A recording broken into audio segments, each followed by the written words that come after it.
The fallout from Yasir Qadhi Gate continues. Muslim scholars spent years convincing their gullible followers that the Quran has been perfectly preserved right down to the letter. Eventually, non-Muslims started putting different versions of the Quran and different Quran manuscripts right in the faces of Muslims. Muslims ran to their scholars, begging them to defend the Quran. Instead, their scholars finally admitted that there are holes in the narrative. The standard narrative has holes in it. That's what I'm going to say. Ironically, Sheikh Yasir Qadhi is one of the scholars who spread the false narrative.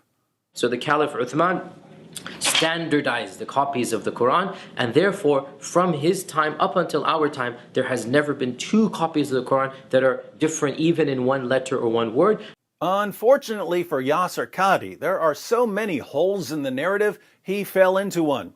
Now he's stuck in a hole, so what does he do? He keeps digging and digging and digging.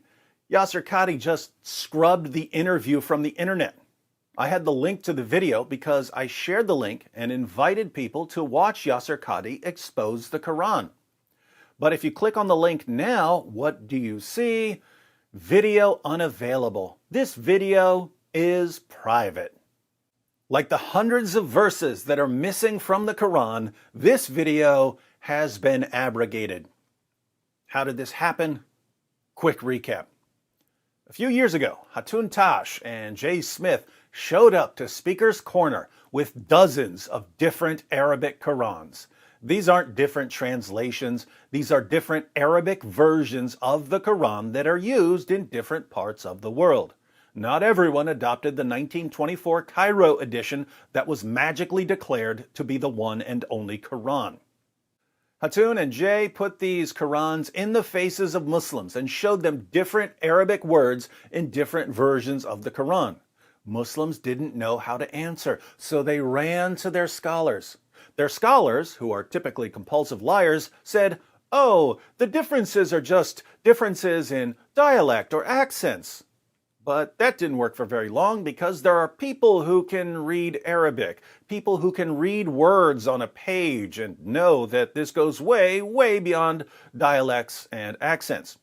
Eventually, Muhammad Hijab, who wanted to give his followers soothing words, had Sheikh Yasir Qadhi on his live stream. Finally, someone who could show why there are so many different Qurans, even though there's only one Quran. Muhammad Hijab knew that Sheikh Yasir Qadhi has been saying for years that the Quran has been perfectly preserved since the time of Uthman. And Hijab knew that Sheikh Yasir Qadhi has been admitting for years that there are different versions of the Quran even today. So obviously, Sheikh Yasir Qadhi must know how to reconcile Islamic belief in perfect preservation with the reality of so many different Qurans. Otherwise, he's just been lying. Alas, Dr. Qadhi would not answer because he knew that the truth was coming out. On the one hand, he couldn't say that there's only one Quran because saying that there's only one Quran would prove that he's a liar. On the other hand, he couldn't admit that there are different Qurans because that would destroy the faith of Muslims. Quite a pickle. What did he do?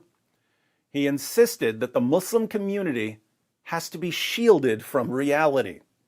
Because it should not be said in public. And I would never bring it up in public. And I don't think it is wise to bring it up in public. I don't even want to be explicit. It should only be discussed amongst those who are familiar with this science. I never brought this topic up myself. It should never be brought up in public. This is not something you discuss amongst the masses, ya akhi. It's not wise.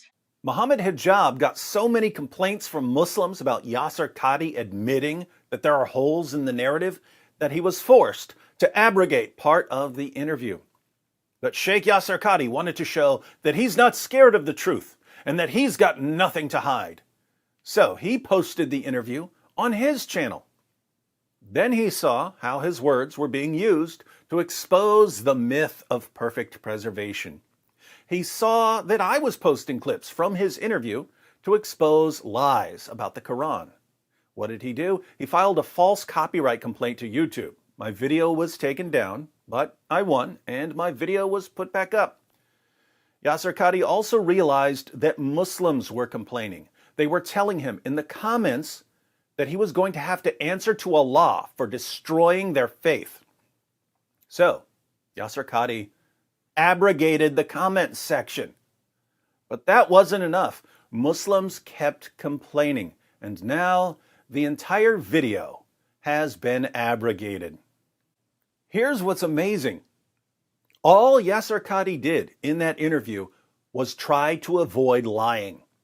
He didn't want to lie again because he knew people would use it to expose him as a liar. So he admitted that there are holes in the standard narrative, but said that he didn't want to discuss the issue in public. Notice, not lying was unacceptable to his followers. Muslims showered Yasir Qadhi with abuse because he didn't want to lie again. Muhammad Hijab's followers demand lies. Yasir Qadhi's followers demand lies. And if you don't give them the lies they want, they will do their absolute best to abrogate you. What a religion. To all my Muslim friends who are watching, and I know you're watching, please tell me more about how wonderful your religion is, and about how perfectly your book has been preserved, and about how honest your scholars and apologists are. I'm getting over a slight cold, and I hear that laughter is the best medicine. This is not a joke, brothers and sisters.